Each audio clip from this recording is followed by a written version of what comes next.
It's official. The results for the spring 2024 Harvard Youth Poll are in. For over 2 decades now, the Harvard Public Opinion Project has conducted the nation's largest poll on the civic attitudes and political beliefs of young Americans aged 18 to 29. Here's everything you need to know about the latest edition of our nationwide poll. Let's go. Looking ahead to November, Biden leads Trump by 8 points among all young Americans. For likely voters, this margin expands to 19 points. However, at this point in 2020, Biden led Trump by 30 points. Much of this lost ground comes from young men, young Black Americans, and college students. When third-party candidates Robert F. Kennedy Jr., Jill Stein, and Cornel West are introduced, Biden's lead drops about 5% amongst likely voters. If Donald Trump is found guilty in any trial before the 2024 election, Biden's lead amongst likely voters increases by 9 points, on par with his 2020 margins. So, what's at stake for young voters in the upcoming election? We asked respondents to consider 16 major national issues and found that inflation dominated as the leading concern, followed by healthcare, housing, and gun violence. In head-to-head matchups against other issues, inflation won against every issue except for reproductive rights. Today, many political issues like abortion and what we teach in our schools are connected to culture wars. That's why in our poll, we decided to explore views on gender and race. Here's what we found. First, about half of young Americans believe that people put too much of an emphasis on racial identity these days. 3/4 of Republicans and nearly half of independents share this belief. A third of Democrats agree. Second, 41% of young Americans disagree with the belief that men are too soft these days. However, nearly a third agree. Breaking it down by party, 61% of young Republicans agree that men are too soft these days, while 18% disagree. That number flips when it comes to Democrats. 19% agree and 60% disagree. Lastly, a quarter of young Americans say that women are too promiscuous these days. Breaking it down by party, 46% of Republicans feel this way, compared to just 14% of Democrats. Next up, let's take a look at how young Americans are thinking about foreign policy.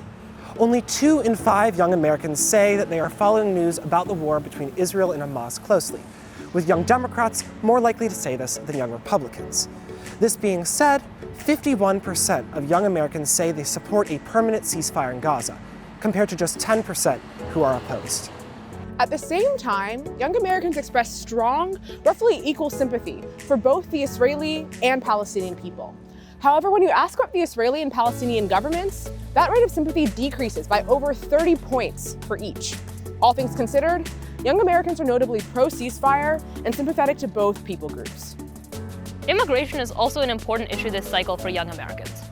A majority believe that there is a crisis at the southern border. Interestingly, young Americans who do not live in states along the southern border are just as likely to believe that there is a crisis as those who do. How you get your news may make more of a difference than geography. While most young Republicans believe there is a crisis at the southern border, Republicans who watch Fox News are more likely to believe there is a crisis compared to those who don't. While young Americans are concerned about our southern border, they generally hold positive views towards immigrants. Nearly half of young Americans believe that immigrants improve our nation's culture. Just 17% disagree. And a majority of young Americans would feel comfortable with an immigrant moving in next door.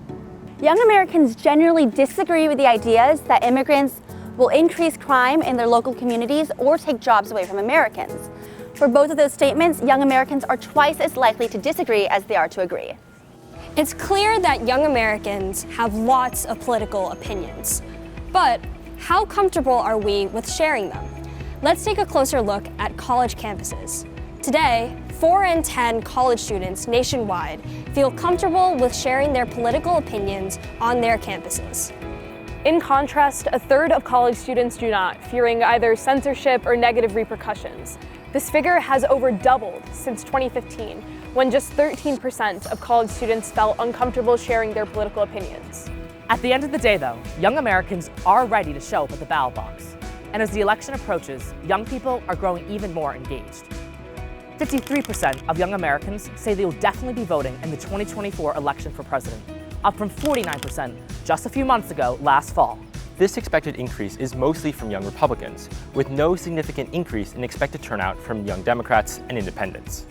And there you have it. Those are just some of our findings from the spring 2024 edition of the Harvard Youth Poll.